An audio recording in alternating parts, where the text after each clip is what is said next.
This conference will now be recorded. So in previous session, we understood what is the meaning of integration and what is the concept of address, binding, and contract. So when I am talking about integration, so I understood I need to know where my server is, in what way I can bind with server, and what the contract or what are the operations supported by the server. So now when I want to integrate in Salesforce, so what I can integrate and what are the mechanism I need to follow to do the integration. To understand that, let's consider I have one system as a client. Client can be Salesforce or non-Salesforce, and I have another system or application as a server. So I want to communicate between this client and server. So when I want to do integration, so I may do integration between Salesforce to Salesforce, or I can do integration between Salesforce to a non-Salesforce application, or I can do integration from non-Salesforce application to Salesforce applications. Okay, so anyway I can do. The integration between these can be a bidirectional or can be a unidirectional. So bidirectional in the sense from one system to another system, I will send the request, I will get the response. I will wait till I get the response. Or sometimes I will send the request and forget. I don't care what is happening.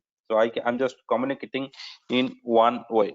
So there are many things which we'll discuss in detail one by one in sessions. Okay. So now if I want to communicate between this client and server, so I have to integrate. So how I am going to integrate and what I can do. So just think the example.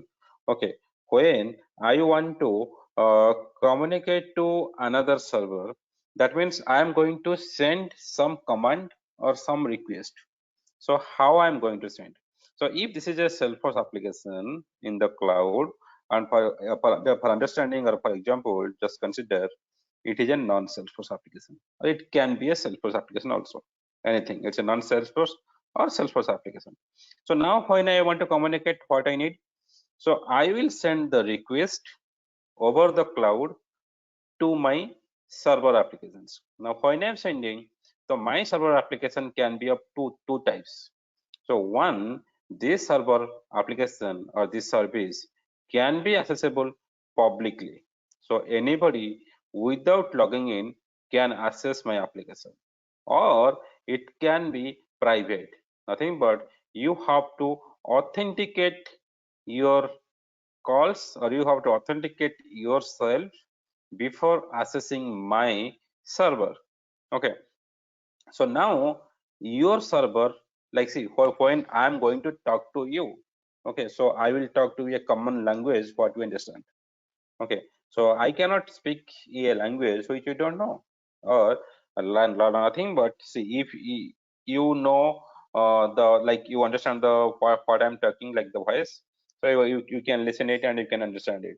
And if I speak with you in a sign language, okay, some kind of sign I will give to understand, you cannot understand that. So now when I'm going to send request from client to server, it will define in what format this request can go. Okay, so the request I can send as a XML format or as a JSON format. What kind of format the communication can establish? Okay, so I will send the request as per the agreed contract or agreed communication format what we need, agreed content type. Based on that, I will send request to server on the cloud. Then if it is authenticated server, then I will pass my authentication parameter in the call to authenticate myself. Once I authenticated, then my server will accept the request, then process the logic what need to be done, then it will respond back the response. Then response is going to back to the client, and then client can take that response and do whatever want. Okay, so to understand completely, Whenever I want to communicate from one system to another system, what kind of thing I need? So one thing, I have to build my request, I have to process my response, and in between, I have to set what kind of authentication I need. So now, authentication is a thing which will come only whenever you are going to access any authenticated service. Okay, if there is a service, to access that, if I need to authenticate, then I need to pass my authentication parameter.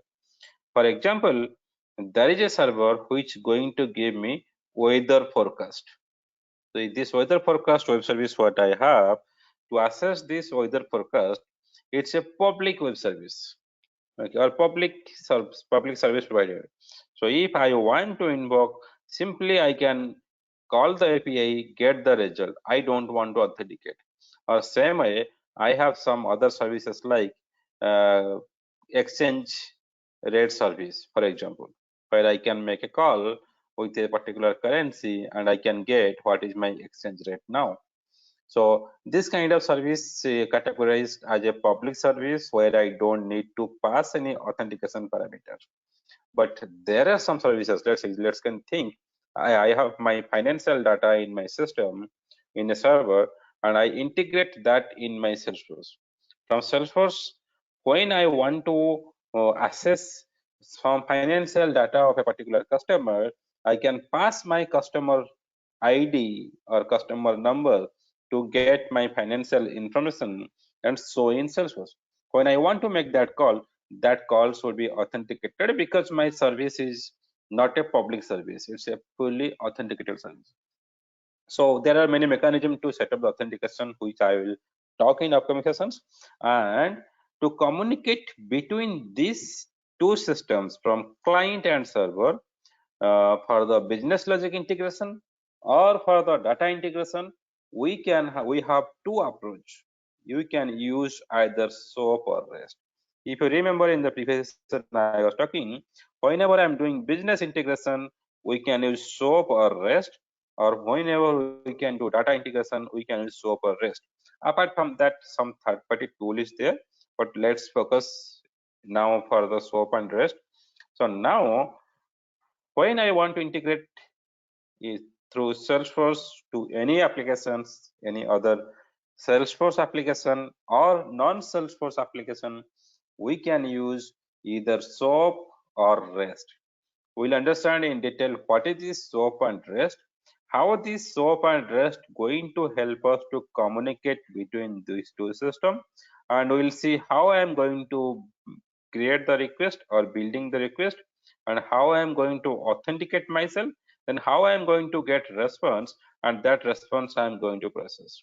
So we'll see one by one in more detail for SOAP and REST. So in a summary, to understand, whenever you want to integrate between two systems, so either we can use SOAP or REST. I will talk what is the best fit on which scenario. We can use either SOAP or REST. In complete summary, you use SOAP or REST, build request, pass the authentication parameter to server, process your API call, and get the response. That response you process in your client side. So in the next session, we'll see more detail about SOAP, what is SOAP, and how we are going to handle the SOAP in Salesforce, how we are going to make the SOAP API call in Salesforce. Thank you. Stay tuned for next session.